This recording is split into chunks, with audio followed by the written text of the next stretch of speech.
ጤና ይስጥልን የተወደዳችሁ የቦርከና ሚዲያ ቤተሰቦቻችን፣ በዛሬው ዕለት በባይሳ ዋቆያ የተጻፈውንና ለቦርከና የተላከውን የነጻ አስተያየት ዝግጅት ወደ እናንተ እናደርሳለን። አብራችሁን ቆዩ።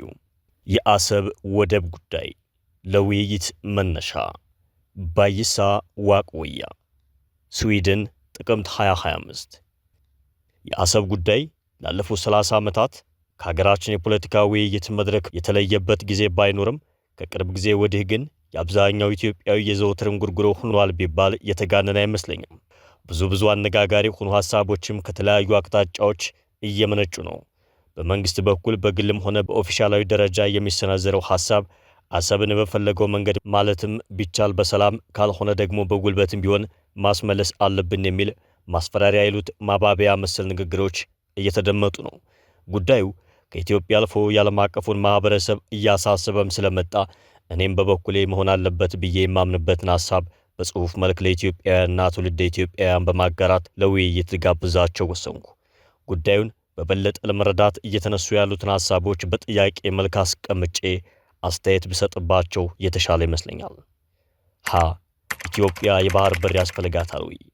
የባህር በር ለአንድ ሀገር ምንኛ አስፈላጊ እንደሆነ በሀገረ ብሔር ምስረታ ሂደት ውስጥ የአውሮፓ ሀገራት ከጎረቤቶቻቸው ጋር ያሳለፉት አውዳሚ ጦርነቶችን ማውሳቱ ብቻ በቂ ይመስለኛል። አስፈላጊነቱ ኦክሲጂን ለሰው ልጅ የሚያስፈልገውን ያህል ባይሆንም እጅግ በጣም አስፈላጊ ነው የሚል አረፍተ ነገር በደንብ የሚገልጸው ይመስለኛል። የባህር በር ማጣት ግን የባህር በር አልባ ሀገሮች በሞትና በሕይወት መካከል የሚኖሩ ገመምተኞች ናቸው ብሎ መደምደም ደግሞ ትክክል አይሆንም። እንዲያውም አንዳንድ ባህር በር አልባ ሀገሮች ከብዙ የባህር በር ካላቸው ሀገራት ይበልጥ ሀብታም ሆነው እናገኛቸዋለን። ስዊዘርላንድ፣ ሃንጋሪ፣ ሉክዘምበርግና ሊሽተንታይን የመሳሰሉ ሀብታም ሀገራትን ብቻ መጥቀሱ በቂ ነው። የባህር በር እያላቸውም ደግሞ ህዝቦቻቸውን በድህነት የሚያኖሩ ብዙ ሀገራት አሉ። ኤርትራን ለምሳሌ መጥቀስ ይቻላል። ስለዚህ የባህር በር ማጣት ለድህነት ይዳረጋል፣ የባህር በር መኖር ደግሞ አንድን ሀገር ሀብታም ያደርጋል ብሎ አጠቃላይ ድምደማ ለስህተት ይዳረጋል ለማለት ነው። ኢትዮጵያ የባህር በር ያስፈልጋታል፣ እጅግ በጣም ያስፈልጋታል። ከ100 ሚሊዮን ህዝብ በላይ ይዛ ይህን ሁሉ ህዝብ ለማኖር የሚያስፈልጓትን ዕቃዎች ማለትም መድኃኒት፣ ማዳበሪያ፣ የጦር መሳሪያዎችና ሌሎችም የፍጆታ ዕቃዎች ለማስገባት ዘላለም ለአንድ ጎረቤት ሀገር ቀረጥ እየከፈለች መኖር ያንገሸግሻል። በመሰረቱ የባህር በር የሌላት ሀገር ዘላለሟን በባህር በሩ ባለቤት መልካም ፈቃድ አየር እየተነፈሱ እንደመኖር ማለት ነው። በሆነ ምክንያት የባህር በሩ ባለቤት ለምሳሌ ጅቡቲ ብታኮርፍና በሯን ብትዘጋ የኢትዮጵያ ኢኮኖሚ መጠነ ሰፊ የሆነ ጥፋት እንደሚያጋጥመው ለመገመት አይከብድም። ስለዚህ ኢትዮጵያ ዘላለሟን ጅቡቲን እየተለማመጠች ከምትኖር የራሷ የሆነ ለሰላምም ሆነ ለሀገር መከላከያ የሚረዳትን የባህር በር ማግኘት አለባት። ስለዚህ የባህር በር ወይም ወደብ አያስፈልጋትም የሚል ኢትዮጵያዊ ካለ ከሃዲ ነው ቢባል የተጋነነ አይሆንም። ለዚህም ነው አቶ መለስና ግብረ አበሮቹን አሰብ የኢትዮጵያ አይደለችም ብለው በአደባባይ ወጥተው በማወጃቸው በኢትዮጵያ ታሪክ ውስጥ ለዘላለም እንደ ከሃዲ የምንቆጥራቸው። ዛሬ ሁላችንም ልንወያይበት የሚገባን ተቀዳሚው ጥያቄ ኢትዮጵያ የባህር በር ያስፈልጋታል የሚለው ሳይሆን በሩን እንዴት ማግኘት አለባት የሚለው መሆን አለበት። ለዚህ ጥያቄ መልስ ለማግኘት ይረዳን ዘንድ እየተሰነዘሩ ያሉትን አንዳንድ ግምቶችን፣ አስተሳሰቦችና ሐሳቦችን አንስቼ በበኩሌ ትክክል ነው ብዬ የምገምተውን እንደሚቀጥለው ላካፍላችሁ። ለአሰብ ማን ናት? ይህ ጥያቄ በኢትዮጵያውያኖች ዘንድ በተለያየ መልኩ እየተነሳና እያወያየ ነው። ለብዙ ኢትዮጵያውያን የባለቤትነቱ ጉዳይ ግልጽ ቢሆንም አሰብ በዘመናዊ የኢትዮጵያ ታሪክ ውስጥ የተለያዩ ሕጋዊ ባለቤቶች እንደነበሯት ለሰፊው የኢትዮጵያ ሕዝብ ግልጽ ማድረግ አስፈላጊ ይመስለኛል። መጀመሪያ ላይ ሱልጣን ኢብራሂም የተባለው የአፋር መሪ በ1869 ዓ.ም በ6000 ማሪያ ቴሬዛ ሩባቲኖ ለተባለው የጣሊያን የመርከብ ኩባንያ ሽጧት አሰብ ለመጀመሪያ ጊዜ የወደብ አገልግሎት መስጠት ጀመረች። ከዚያም በ1882 ዓ.ም የጣሊያን መንግስት አሰብን ከኩባንያው ነጥቆ የመንግስት ንብረት አደረጋት። ይህ የጣሊያን መንግስት ውሳኔ ጣሊያን እንደ አንድ ቅኝ ገዢ ሀገር መጀመሪያ ወደ ኤርትራ ከዛም ወደ ኢትዮጵያ እግሯን እንዲዘረጋ የረዳት ድርጊት ተብሎ በታሪክ ባለሙያዎች ዘንድ ይወሳል።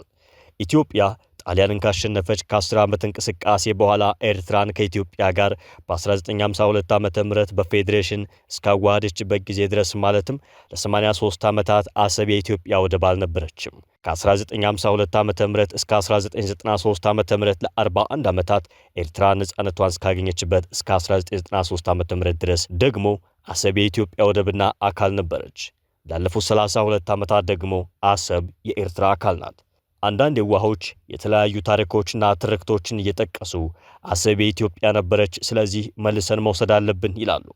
በዘመናዊ የዓለም አቀፍ ግንኙነት ልምድ መሰረት አንድ ሀገር የተባበሩት መንግስታት ድርጅት አባል ከሆነበት ቀንና ሰዓት ጀምሮ በሱ የሚጠራውንና በተግባር በራሱ መንግስት አስተዳደር ስር የሆነውን ህዝብና መሬት ሌላ ማንም አካል ሊነካበት አይችልም። ፈረንጆች ዘ ፕሪንሲፕል ኦፍ ቴሪቶሪያል ኢንቴግሪቲ የሚሉት መርህ ነው። ይህ መርህ ደግሞ በተባበሩት መንግስታት ድርጅት ቻርተር ውስጥ ግልጽና በማያሻማ መልኩ የተቀመጠ ነው። ዛሬ አሰብ የኤርትራ አካል ስለሆነች ከኤርትራ መንግስት በጎ ፍቃድ ውጭ የማንም ሌላ አካል ልትሆን አትችልም። መንግስታት ግን በህዝባቸው ፍቃድ በተለያዩ ምክንያቶች ለጎረቤት ወዳጅ ሀገራት የግዛታቸውን አንድ አካል ቆርጠው በስጦታ መልክ ሊሸልሙ ይችላሉ። የሶቪየት ህብረት መንግስት ለምሳሌ የሩሲያና የዩክሬን ህዝቦች የወዳጅነት ስምምነት የተፈራረሙበትን 170ኛ ዓመት ምክንያት በማድረግ በ1954 ዓ.ም ክሪሚያን ከሩሲያ ቆርጦ ለዩክሬን ሰጥቷል። በወቅቱ ዩክሬን ለሶቪየት ህብረት 15 ሪፐብሊኮች መካከል አንዷ ስለነበረች የሩሲያ ህዝብም የመንግስታቸውን ድርጊት አልተቃወመም። አንዳንዶቹ ወገኖቻችን ደግሞ ወያኔ የህዝብ መንግስት ስላልነበር ወይም ደግሞ በወቅቱ የሽግግር መንግስት ስለነበር ለኤርትራ ነጻነት የመፍቀድ መብት አልነበረም፣ ሊኖረውም አይገባም ሲሉ ይስተዋላል። ውሃ የማያነሳ ሙግት ነው። በኢትዮጵያ ዘመናዊ ታሪክ ውስጥ ማለትም ከአፄ ቴዎድሮስ ጀምሮ እስከ ዛሬ ድረስ ሀገራችንን ሲያስተዳድሩና የውጭ ፖሊሲዋን እንደፈለጋቸው ሲነድፉ የነበሩ መሪዎቿ በሙሉ በህዝብ የተመረጡ አልነበሩም። ኤርትራ ደግሞ ነጻ የወጣችው በኢትዮጵያ መንግስትና ህዝብ በጎ ፍቃድ ሳይሆን በትግል አሸንፋ ስለሆነ የሽግግር መንግስት ወይም ወያኔ ያኔ ከአሸናፊው የኤርትራ ኃይል ጋር የመደራደር አቅም የነበረው አይመስለኝም። ሲሆን አቶ መለስ በጊዜው ማድረግ የነበረበትና ለማንም ሊገባ በማይችል ምክንያት አሰብ የኢትዮጵያ አይደለችም በማለት ፈንታ ለጊዜው አቅም ስለሌለኝ ኤርትራ ወሰደችብኝ እንጂ አሰብ የኢትዮጵያ ናት፣ ዛሬ 120 ሚሊዮን ህዝብ ያላት ሀገር ይዤ የባህር መውጫ አልባ ሀገር ሆኜ መቀጠል ፍትሃዊ አይደለም ብሎ ለመላው የተባበሩት መንግስታት ድርጅት አባላት ስሞታውን በአደባባይ ቢያሳውቅና ስሞታውን ቢዘገብ ኑሮ ዛሬም ሆነ መጪው ትውልድ አጋጣሚ ፈቅዶለት ኤርትራን ወግቶ አሰብን ለመውሰድ ቢነሳሳ ታሪካዊ ምክንያት ስላለው ከመላው ባይሆን የብዙ ሀገሮችን ድጋፍ ሊያገኝ ይችል ነበር። በዛሬው ሁኔታ ግን የኢትዮጵያ መንግስት በዓለም አቀፍ መድረክ ላይ በግልጽ የኔ አይደለችም ብሎ በአደባባይ አውጆ ያስረከባትን ግዛት ወይም አሰብ ዛሬ በጉልበት ለመውሰድ መሞከር ህገወጥነት ይሆናል። ኤርትራ ደግሞ በ1993 ዓ.ም 182ኛ የተባበሩት መንግስታት ድርጅት አባል ሆና ድርጅቱን ከተቀላቀለችበት ጊዜ ጀምሮ ወደድንም ጠላንም ዛሬ ከሌሎች 193 የተባበሩት መንግስታት ድርጅት አባል ሀገራት ጋር እኩል ሙሉ አባል ሆና የምትኖር ሉዓላዊ ሀገር ናት። ይህች ሉዓላዊ ሀገር የተፈጠረችው በህጋዊ መንገድ አልነበረም ማለት ወይም ግዛቷን በጉልበት ቆርሶ ለመውሰድ መሞከር ኢትዮጵያ ቃል ገብታ የፈረመችውን የተባበሩት መንግስታት ድርጅትን ቻርተር የሚጥስ ዓለም አቀፋዊ ወንጀል መፈጸም ይሆናል። አንዳንዶች ደግሞ የኢትዮጵያ መንግስት ለኤርትራ መንግስት የሰጣትን እውቅና ማንሳት አለባት። ኢትዮጵያ አንድን ሀገር የማወቅና እውቅናም የመንሳት መብት አላት። ግን በዓለም አቀፍ ግንኙነት ውስጥ እንኳን እውቅና መንሳት ይቅርና ጊዜያዊ የዲፕሎማሲ ግንኙነትን ማቋረጥ እንኳን እጅግ በጣም ጎጂ ስለሆነ ኢትዮጵያ የፈለገው ይምጣ ብላ ለኤርትራ ሰጥታት የነበረውን እውቅና ብታነሳ በኤርትራ ዓለም አቀፋዊ ግንኙነት ላይ አንዳችም አይነት ጫና ሊያሳድር አይችልም። ሐመርኋ ጦርነት መፍትሄ ሊሆን ይችላል ወይ? ዘመናዊ የዓለም አቀፍ ግንኙነት ወይም በመንግስታት መካከል ያለ ግንኙነት በተለይም ከሁለተኛው የዓለም ጦርነት ወዲህና የተባበሩት መንግስታት ድርጅት ከተቋቋመ በኋላ ከፊተኞቹ ግንኙነቶች ሁሉ የሚለየው የአባል ሀገራት ግዛትን አይነኬ ወይም ቴሪቶሪያል ኢንቴግሪቲ በማድረጉና መንግስታት አለመግባባቶቻቸውን በጉልበት ሳይሆን በውይይት እንዲፈቱ የሚል መርህ በማወጁ ነው። አንድ መንግስት ግን የቻርተሩን መርህ ከጣሰና ሌላ ሀገርን ከወረረ የጸጥታው ምክር ቤት አባል ሀገራትን ጦር አሰባስቦ በወራሪው ሀገር ላይ በማዝመት የተጣሰው ሉዓላዊነት መልሶ ሊያስከብር ይችላል። ለምሳሌ በኮሪያና በኮንጎ እንዳስዘመተው አይነት። በተረፈ ግን አንዳንድ ሀገራት በተለይም ሀያላኑ የተባበሩት መንግስታት ድርጅት አባል ሀገራት ያለ ጸጥታው ምክር ቤት ውሳኔ በደካማ ሀገሮች ጉዳይ ጣልቃ ቢገቡም የአንድ ሀገራዊ ሉዓላዊነት ግን በመርህ ደረጃ ሁሌም እንደተከበረ ነው።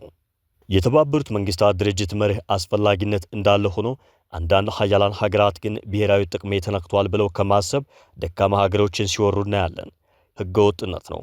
ጉልበተኛ ስለሆኑ ብቻ ሉዓላዊ ሀገርን መውረራቸው ድርጊታቸውን ህጋዊ አያደርገውም። ኃይለኛ ሰው ደካማውን ሰው ሊገድል ይችላል። ድርጊቱን ግን ህገወጥ ስለሆነ በግድያ ወንጀል ያስከስሳል። በዘመናዊ ዓለም አቀፍ ግንኙነትም ኃይለኛው ሀገር ደካማውን ሲወር በሕገ ወጥነቱ በሌሎች ሀገራት ቢኮነንም ወንጀለኛውን ኃያል ሀገር በተግባር ሊቀጣ የሚችልና ለተወራሪው ሀገር ፍትሕ የሚቆም ጥርስ ያለው ዓለም አቀፋዊ የጦር ፍርድ ቤት ስለሌለ ድርጊቱ እየተኮነነም አልፎ አልፎ ከመተግበር አልቆመም። በተለይ ከቅርብ ጊዜ ወዲህ የቻርተሩ ነፍስ አባት ነን ብለው ራሳቸውን የሾሙት አምስቱ ሀያላን ሀገራት የራሳቸው የሀገራት ሉዓላዊነት እየጣሱ እንዳሻቸው ብሔራዊ ጥቅማቸውን ሲያስከብሩ ይገኛሉ። አሜሪካ በኢራቅ በሶሪያና በሊቢያ፣ ሩሲያ ደግሞ በዩክሬን የፈጸሙትን ወረራ ማስታወሱ በቂ ይመስለኛል። ታዲያ ኢትዮጵያስ ብሔራዊ ጥቅሟን ለማስጠበቅ ኤርትራን ብትወር ምን ነውር አለበት ብሎ መጠየቅ አግባብ ያለው ይመስለኛል። አዎ አቅም ካላት ልክ እንደ አሜሪካና ሩሲያ የተባበሩት መንግስታት ድርጅት መርህ ጥሳ ኤርትራን መውጋት ምናልባትም ደግሞ ማሸነፍ ትችላለች። ግን ጦርነትን ማሸነፍና ድልን ማጣጣም የተለያዩ ነገሮች ናቸው። ጦርነቱን አሸንፎ የአጭር ጊዜ ዓላማን ከግብ አድርሶ ወደ ኋላ መመለስ ይቻላል። ለምሳሌ በ1977 ዓ.ም የሶማሊያ ወረራ ጊዜ ኢትዮጵያ በሶቪየት ኅብረትና በሌሎች ወዳጅ ሀገራት ድጋፍ ወራሪውን ኃይል አሸንፋ ከሀገሯ አባራ ሉዓላዊነቷን አስከብራለች። ዓላማው ወራሪውን ኃይል ድል አድርጎ ወደ ሀገሩ መመለስ ስለሆነ የሶማሊያ ጦር ተሸንፎ ከኢትዮጵያ ከተባረረ በኋላ ሕዝባችን እስከ ዛሬም ድረስ ድሉን ሙሉ በሙሉ እያጣጣም ነው። ጦርነትን ማሸነፍና ድልን ማጣጣም ማለት እንደዚህ ነው። ዛሬ ኢትዮጵያ ኤርትራን በጦር ሜዳ አሸንፋ አሰብን የመያዝ ዕድል አገኘች እንበል። አሰብ በጉልበት የተወሰደበት የኤርትራ ሕዝብና መከላከያ ሰራዊቱ ደግሞ አሸንፈኝ አሰብን ስለወሰድክብኝ ደስ ብሎኛል ብሎ እጁን አጣጥፎ አይቀመጥም። ለመዋጋት ጊዜው አቅም ባይኖረውም ቀስ በቀስ መደራጀት ይጀምራል። ሕዝቡም ደግሞ ለወራሪው የኢትዮጵያ ሰራዊት ቢያንስ በልቡ ጥፋትን መመኘቱን ይቀጥልበታል። ኢትዮጵያ እንዲህ አሸናፊ ስለሆነች የአሰብ ወደብን ጥቅም ላይ ለመዋል ከዓለም አቀፍ ተቋማት ወይም ወዳጅ ሀገራት ተበድራ ግንባታውን ትጀምራለች። ለግንባታው ሥራ ደግሞ መቼም ኤርትራውያን ስለማይታመኑ የቀን ሠራተኞችን ከኢትዮጵያ አምጥታ ጸጥታው አስተማማኝ ባልሆነ የጦርነት ቀጠና ውስጥ ማመላለስና ማኖር ሊኖርባት ነው። ሰላምና መረጋጋትን በአካባቢው ማስፈን ግድ ይላል ማለት ነው።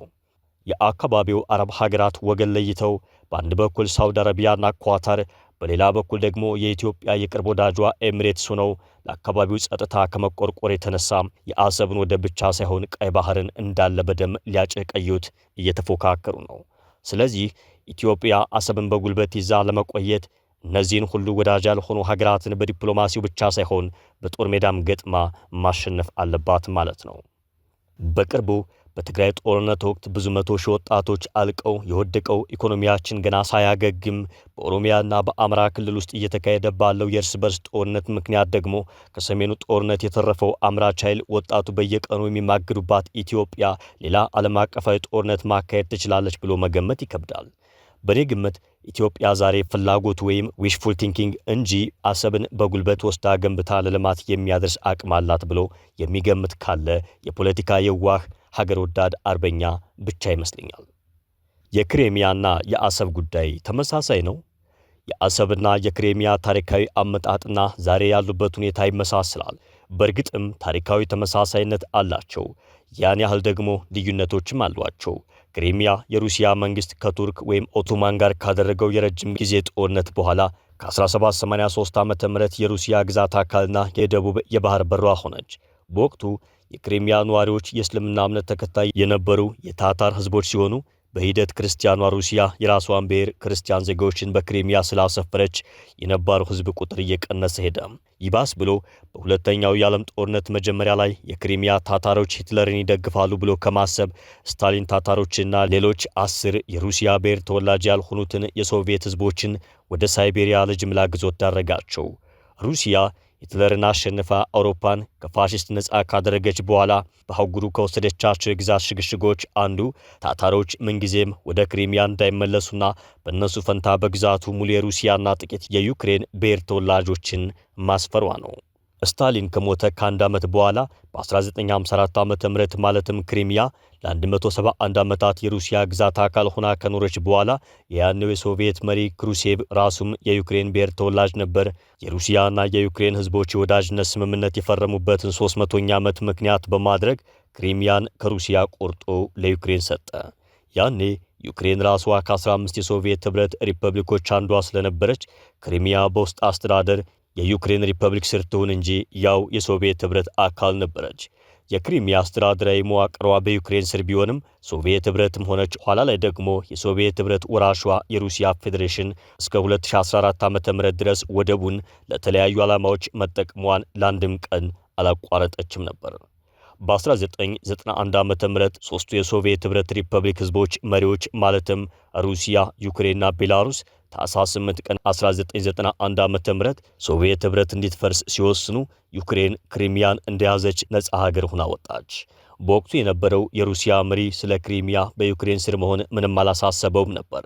በዩክሬን ሩሲያ መካከል በተፈጸመው ልዩ ውል መሰረት ሩሲያ ክሪሚያን ለፈለገችው ዓላማ በሊዝ እንድትጠቀምበትና ሩሲያ ደግሞ ጋዝና የነዳጅ ዘይት ለዩክሬን በቅናሽ ዋጋ እንድታቀርብ ተስማምተው በወዳጅነታቸው ቀጠሉበት። ማርች 18 ቀን 2014 ዓ.ም ላይ ግን ፑቲን ውሉን አፍርሶ ያለ አንዳች ተኩስ የዩክሬን መከላከያ ሰራዊት አባሮ ክሪሚያን መልሶ የሩሲያ አካል አደረጋት። እንዴት እንደዚህ በቀላሉ ክሪሚያን የሚያክል ግዛት ቆርጦ የሩሲያ አካል ለማድረግ ቻለ የሚለው ጥያቄ ኢትዮጵያም ለተወሰነ ጊዜ የግዛቱ አካል የነበረውን አሰብን እንደዚሁ በጉልበት መውሰድ ትችላለች ወይም አለባት ለሚሉ ወገኖች ትምህርት ሰጭ ስለሚሆን አንዳንድ ለፑቲን ስኬት አስተዋጽኦ ያደረጉትን ምክንያቶች ወይም ፋክተርስ መጥቀሱ ተገቢ ይመስለኛል። አንደኛ፣ ሩሲያ ከዓለም ሀያላን መንግስታት ምናልባትም መከላከያን በተመለከተ ታላቋ የምድራችን ሀያል አገር ናት። ስለሆነም የዩክሬን መከላከያ ሰራዊት በምንም ተአምር ሊገዳደረው ስላልቻለ የነበረው ምርጫ ያለምንም ማንገራገር ግዛቱን ለሩሲያዎች ለቆ መውጣት ብቻ ነበር። ሁለተኛ፣ የሩሲያ ጦር ደግሞ ለዘመናት በክሪሚያና በጎረቤት ሴቫስቶፖል ወታደራዊ ቤት ሰፍሮ ስለነበር ክሪሚያን ለመውረር ሩሲያ ከሩቅ ቦታ ወታደሮችን ማምጣት አልነበረባትም። ሶስተኛ፣ የክሪሚያ ህዝብ ከ85 በመቶ በላይ የሩሲያ ብሔር ተወላጅ ስለነበር የሩሲያ አካል መሆኑን የዘላለም ህልማቸው ነበርና ሩሲያ ክሪሚያን ስትጠቀልል ወታደሮቹን በደስታ ነበር የተቀበሏቸው። አራተኛ፣ የተባበሩት መንግስታት ድርጅት በማርች 2014 ዓ.ም ባስተላለፈው ጠቅላላ ጉባኤ ውሳኔ 68/262 11 ሀገራት ብቻ ሩሲያን ሲደግፉ 100 ሀገራት ደግሞ የተቃወሙት ቢሆንም ውሳኔው በሩሲያ ላይ አንዳችም ተጽዕኖ ሊያሳድር አልቻለም። አምስተኛ፣ ሩሲያ ክሪሚያን የራሷ ባደረገች በጥቂት ቀናት ውስጥ ለመላው የክሪሚያ ነዋሪዎች የሩሲያ ዜግነት ፓስፖርት፣ የመንጃ ፍቃድና ሌሎች መታወቂያ ወረቀቶችን ወደ ሩሲያ ዶክሜንቶች ቀይራ ያላንዳች ችግር ይኸው እስከ ዛሬ ባለቤትነቷን አስመስክራ ግዛቱን 27ኛ የሩሲያ ሪጂናል አስተዳደር በማድረግ ድሏን እያጣጣመች ትገኛለች። ኢትዮጵያ ግን እንደው በጦርነት አሸነፈች ብንል እንኳ ድሉን የማጣጣም እድሏ ዜሮ ነው ማለት ይቻላል። የክሪሚያ በተለያዩ የታሪክ ወቅቶች በተለያዩ ሀገራት አካል መሆን መጨረሻ ላይ ደግሞ ወደ ታሪካዊ ባለቤቷ ያላንዳች ችግር ተመልሳ መቀላቀሏ ከአሰብ ጉዳይ ጋር የሆነ የሚያመሳስላቸው ነገር ቢኖርም ከሚያመሳስላቸው ይልቅ የሚለያያቸው የሚያመዝን ይመስለኛል። አንደኛ፣ ኢትዮጵያ ከኤርትራ የተሻለ የመከላከያ ሰራዊት ሊኖራት ይችላል። ነገር ግን ኤርትራን ደግፈው ኢትዮጵያን በቀጥታም ሆነ በተዘዋዋሪ ሊወጉ የሚችሉ ብዙ ሀገራት አሉ። በክሪሚያ ምክንያት ዩክሬንን ደግፎ ሩሲያን ሊወጋ የቃጣ ግን አንድም ሀገር አልነበረም። ሁለተኛ፣ ኢትዮጵያ ለ40 ዓመት አንዳችም እንክብካቤ ያልተደረገለትን ወደብ መጠነ ሰፊ የሆነ ካፒታል አፍስሳበት ወደቡን ለጠቀሜታ ማድረስ እጅግ በጣም አዳጋች ይሆናል። ሩሲያ ግን ወደቡን ከቱርኮች ከወሰደችበት ከ1783 ዓ.ም ጀምሮ ያለማቋረጥ ትጠቀምበት ስለነበር አሁን እንደ አዲስ ማልማት አያስፈልጋትም ነበር። ሶስተኛ፣ ሩሲያ የክሪሚያ ጉዳይ በተባበሩት መንግስታት ድርጅት የጸጥታው ምክር ቤት ቀርቦ ውይይት እንዳይደረግበት ወይም ውሳኔን ድምፅን በድምፅ የመሻር ወይም ቬቶ ስልጣን ያላት ሲሆን ኢትዮጵያ ግን ያ አቅም የላትም። አራተኛ፣ ባለፉት ዓመታት በህዳሴ ግድብ ምክንያትና በሰሜኑ ጦርነት ወቅት ኢትዮጵያን ደግፈው የተባበሩት መንግስታት ድርጅት የጸጥታው ምክር ቤትን ውሳኔ በቬቶ ሲሽሩ የነበሩ ሩሲያና ቻይና በአሰብ ጉዳይ ግን ኢትዮጵያ በጦርነት ኤርትራን ድል አድርጋ አሰብን እንድትቆጣጠር የሚፈቅዱ አይመስለኝም። ይህ ሁሉ ሲደመር በዛሬው ሀገራዊና ዓለም አቀፋዊ ሁኔታ ኢትዮጵያ ኤርትራን አሸንፋ አሰብን ለመያዝ ብትችልም እንኳን ድሉን የማጣጣም ዕድሏ ግን እጅግ በጣም የመነመነ ነው ብሎ መደምደም ይቻላል። ኢትዮጵያ የባህር በርን መልሳ ለማግኘት ምን ማድረግ አለባት? አዎ ኢትዮጵያ የባህር በር ያስፈልጋታል። ግን እንዴት አድርጋ ነው የባህር በሩ ልታገኝ የምትችለው? ለኔ ብቸኛው መንገድ ከኤርትራ ጋር በመልካም ጉርብትና መንፈስ ተነጋግሮ በሰጥቶ መቀበል መርህ ላይ የተመሰረተ አንዳች አይነት ስምምነት ላይ መድረስ ነው ባይ ነኝ። ኤርትራ ከኢትዮጵያ የምትፈልጋቸው ብዙ ነገሮች አሉ። ኢትዮጵያም ደግሞ እነዚያን የኤርትራን ፍላጎት ሊያሟሉ የሚችሉ ብዙ ስጦታዎች አሏት። ሩሲያ ለዩክሬን ጋዝና ዘይት በርካሽ ሰጥታ ወደቡን ለመጠቀም እንደቻለች አይነት ማለት ነው። ከሁሉም በላይ ደግሞ አንድ ህዝብ ስለሆን በምድራችን ካሉት መንግስታት መካከል ከኤርትራ መንግስት ጋር መግባባቱ በጣም የሚቀል ይመስለኛል፣ ቅንነቱ ካለ። መደምደሚያ ኢትዮጵያ ከኤርትራ ጋር ተስማምታ የአሰብን በር መጠቀም ብትጀምር ከኢትዮጵያ ባላነሰ መልኩ ኤርትራም ተጠቃሚ ትሆናለች። 30 ዓመት ሙሉ አንዳችም ጥቅም ያልሰጠን ወደብ ዛሬ ኢትዮጵያ አልምታው መጠቀም ብትጀምር ኤርትራም እንደ ባለቤትነቷ የወደቡ ተጠቃሚ ትሆናለች። በቀረጥ መልክ ከኢትዮጵያ በምታገኘው ገቢ የሀገሯን ኢኮኖሚ ታሻሽላለች። ወጣቶቿ የሥራ ዕድል ያገኛሉ። ሌላም። ስለዚህ የኢትዮጵያ አሰብን መጠቀም ለኤርትራ 100% ጥቅም እንጂ አንዳችም ጉዳት አያደርስባትም። ይህ እንግዲህ ሁለቱ መንግስታት መርዛማ ንግግራቸውን አቁመው ጥያቄው በቅንነትና በሰላም የሚፈታበትን መንገድ ለመፈለግ ፈቃደኛ ከሆኑ ማለት ነው። ኤርትራ ይህ ሁሉ ጥቅም ይቅርብኝ ብላ ኢትዮጵያ ለምታቀርብላት የወዳጅነት ጥያቄ በሯን ከዘጋች ደግሞ ሙሉ መብቷ ነውና ኢትዮጵያ ይህንን የኤርትራ ሉዓላዊነት መብት ማክበር ግዴታዋ ነው።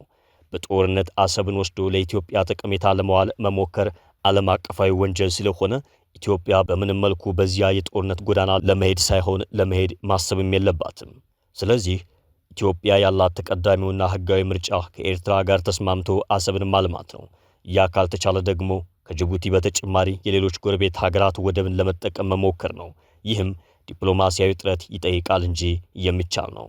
ዋናው ነገር የውጭ ወራሪ ኃይልን ወግቶ ግዛት ለማስለቀቅ ካልሆነ በስተቀር ጦርነት ምንጊዜም ቢሆን አውዳሚና በጭራሽ መታሰብ የለበትም። ካለፉት 5 ዓመታት ወዲህ ያስተናገድናቸውና እያስተናገድናቸው ያሉት የእርስ በርስ ጦርነቶች ምንኛ አውዳሚ እንደሆኑ በደንብ የገባን ይመስለኛል። ስለዚህ የጦርነት አማራጩ ከኢትዮጵያ መንግስት የመፍትሄ ሊስቶች ውስጥ ለዘላለሙ መፋቅ አለበት ብዬ አምናለሁ። ቮልቴር እንዳለው War is the greatest of all crimes, and yet there is no aggressor who does not color his crime with the pretext of justice. አቶ መለስና ግብረ አበሮቹ የኢትዮጵያን መሬት ቆርሰው በህገ ወጥ መንገድ ለኤርትራ በመስጠታቸው ምክንያት ጉሮሯችን መታነቁ ቢያንገበግበንም ከሃዲዎቹ ለዘላለም እንዲኮነኑ ማድረግና መጪው ትውልድ ደግሞ ከዚህ የክህደት ስራ ጥሩ ትምህርት ቀስሞ ለወደፊት አንዲት ስንዝር እንኳን የኢትዮጵያ መሬት ተቆርሳ ለሌላ ሀገር እንዳትሰጥና ሉዓላዊነቷ እንዳይደፈር ነቅቶ የመጠበቅ ኃላፊነት አለባቸው ብሎ ማሳሰብ እንጂ በህገ ወጥ መንገድ የተወሰደብንን መሬት በጦርነት ለማስመለስ መሞከር አያስፈልግም። ከላይ እንዳልኩትም ቅንነቱ ካለ ሁለቱም መንግስታት ሰላማዊ በሆነ መንገድ አሰብን ለሁለቱም እኩል የሚጠቅም ወደብ ማድረግ ይችላሉ።